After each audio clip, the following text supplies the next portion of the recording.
nigiyeho ku ruhande rwanjye nafashwe ku ngufu sinshidikanya ko atariho nakuye na virusi itera sida nta mugongo ngira ikintu nikorera nubwo ubona mpagaze gutya nta kintu nkora se nkora mu biro. Muri iki gihe twibuka jenoside yakorewe abatutsi umwaka w'1994 ndibuka umuryango wanjye washize, ndibuka ababyeyi banjye, ndibuka barumuna banjye, ndibuka basaza banjye, ndibuka murumuna wanjye wapfuye atwite inda nkuru n'umwana we yaracukije n'umugabo we, ndibuka abisengeneza, ndibuka ba data wacu, ndibuka na ba marume, ndibuka inshuti, ndibuka ba nyogokuru hirya no hino, ndibuka abavandimwe hirya no hino. Ni ukuri ni ibintu bibabaje, nabuze abantu barenga 80 ndabibuka kandi nzahora mbibuka.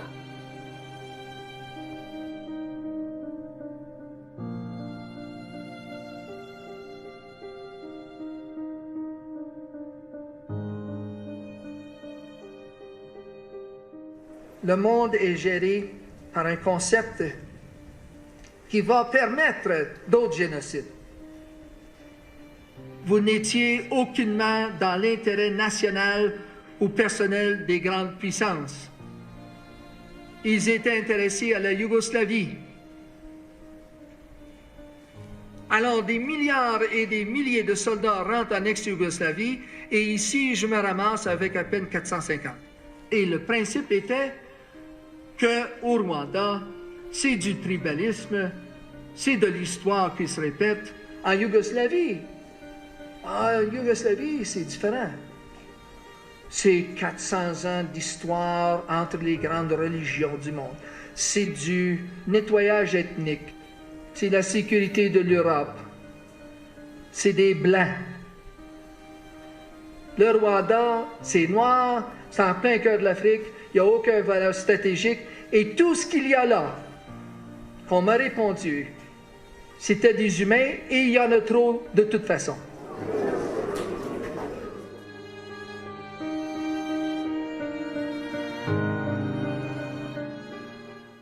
Ku nshuro ya 25 tuzibuka inzirakarengane zazize jenoside yakorewe abatutsi mu Rwanda.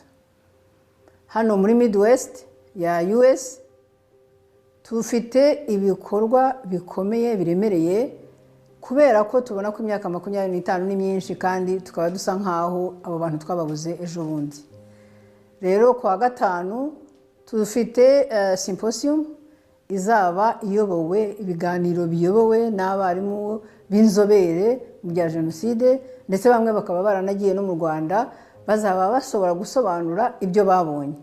Hanyuma twa ambassador w'u Rwanda muri DC, Mayor wa South Bend, Mayor wa Mishawaka, Congresswoman wa District ya 2, ndetse n'abandi bantu b'abadogiteri, abanyeshuri bo muri za universite, abanyeshuri bo muri za high school, kugira ngo bamenye ibyabaye mu Rwanda kandi babyigireho.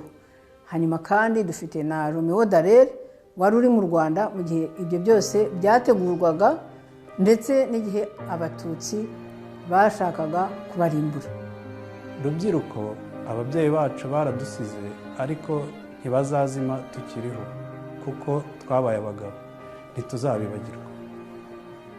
Inshuti zacu, bavandimwe, abanyarwanda mutuye muri Indiana na Michigan n'abatuye muri za state zidukikije, kuwa gatanu tariki ya 26 no kuwa gatandatu tariki ya 27 turateganya kwibuka abantu bacu bazize jenoside yakorewe abatutsi muri 1994. Turabasaba kuzaza muri benshi. Kuwa gatanu tuzaba dufite ibiganiro cyangwa se symposium bizatangira saa 2 za mu gitondo. Mu saa 9 n'igice birangiye tuzakora walk to remember. Turasaba urubyiruko n'abandi bose kuzaza kugira ngo twifatanye hamwe muri icyo gikorwa. Bukeye kuwa gatandatu saa 8 tuzatangira gahunda yo kwibuka abacu kugira ngo tubaheshe agaciro bambuwe muri jenoside yakorewe abatutsi muri 1994. Kuza kwanyu ni iby'ingenzi kandi tuzabibashimira. Murakoze.